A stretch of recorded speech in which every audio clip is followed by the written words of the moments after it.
Chapter 18, Down the Chocolate River.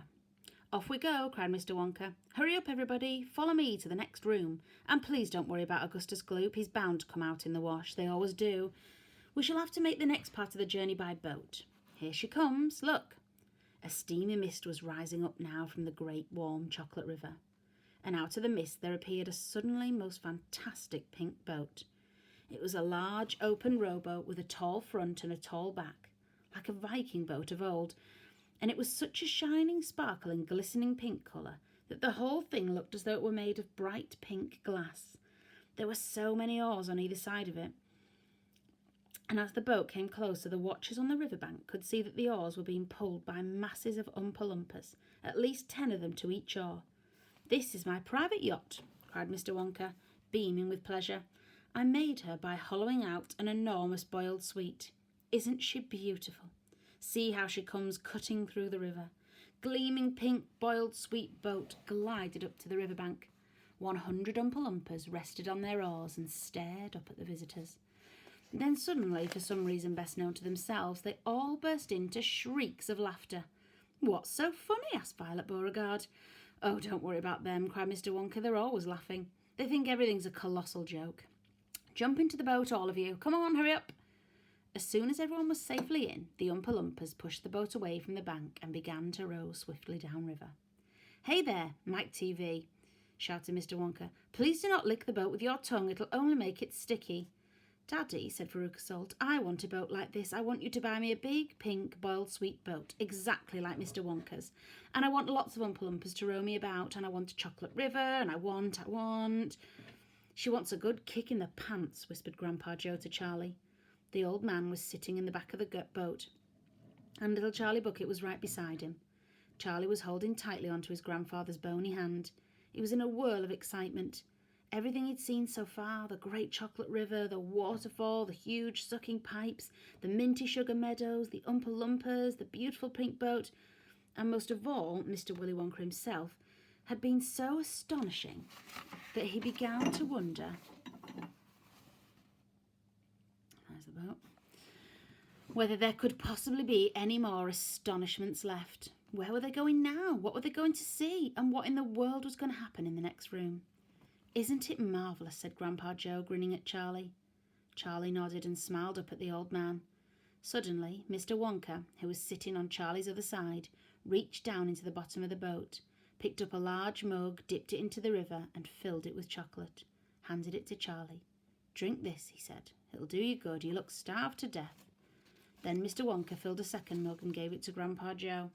"You too," he said. "You look like a skeleton. What's the matter? Hasn't there been anything to eat in your house lately?" "Not much," said Grandpa Joe. Charlie put the mug to his lips, and as the rich, warm, creamy chocolate ran down his throat into his empty tummy, his whole body from head to toe began to tingle with pleasure, and a feeling of intense happiness spread over him. "You like it?" asked Mr. Wonka. "Oh, it's wonderful," Charlie said. "The creamiest, loveliest chocolate I've ever tasted," said Grandpa Joe, smacking his lips. "That's because it's been mixed by a waterfall," Mr. Wonka told him. The boat sped on down the river. The river was getting narrower. There was some kind of dark tunnel ahead, a great round tunnel that looked like an enormous pipe, and the river was running right into the tunnel, and so was the boat. "Row on," shouted Mr. Wonka, jumping up and waving his stick in the air. "Full speed ahead." And the Oompa Loompas, rowing faster than ever, the boat shot into the pitch-dark tunnel, and all the passengers screamed with excitement. "How can they see where they're going?" shrieked Violet Beauregard in the darkness. There's no knowing where they're going," cried Mr. Wonka, hooting with laughter. "There's no earthly way of knowing which direction they are going. There's no knowing where they're rowing, or which way the river's flowing. Not a speck of light is showing, so the danger must be growing, for the rowers keep on rowing, and they're certainly not showing any signs that they are slowing."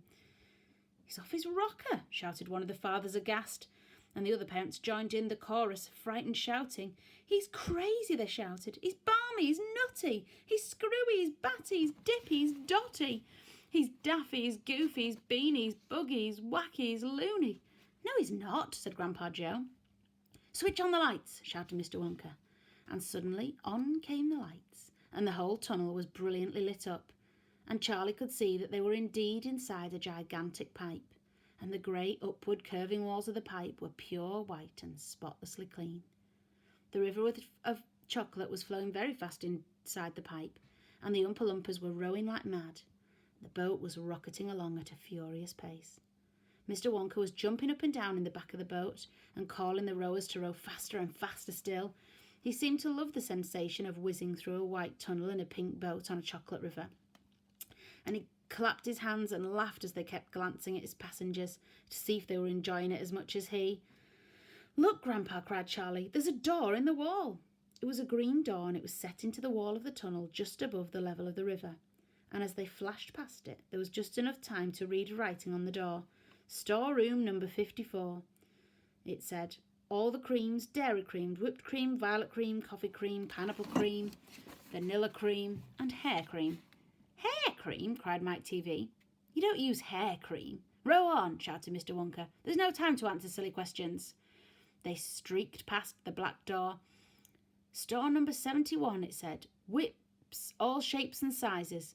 "Whips!" cried Veruca Salt. "What on earth do you use whips for?" "For whipping cream, of course," said Mr. Wonka. "How can you whip cream without whips?" "Whipped cream isn't whipped cream at all unless it's been whipped with whips.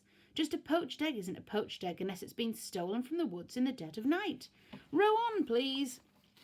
They passed a yellow door on which it said, "Storeroom number 77. All the beans, cocoa beans, coffee beans, jelly beans, and has-beens." "Has-beens?" said Violet Beauregard. "You're one yourself," said Mr. Wonka. "There's no time for arguing. Press on, press on." But 5 seconds later, when a bright red door came into sight ahead, he suddenly waved his gold-capped cane in the air and shouted, "Stop the boat!"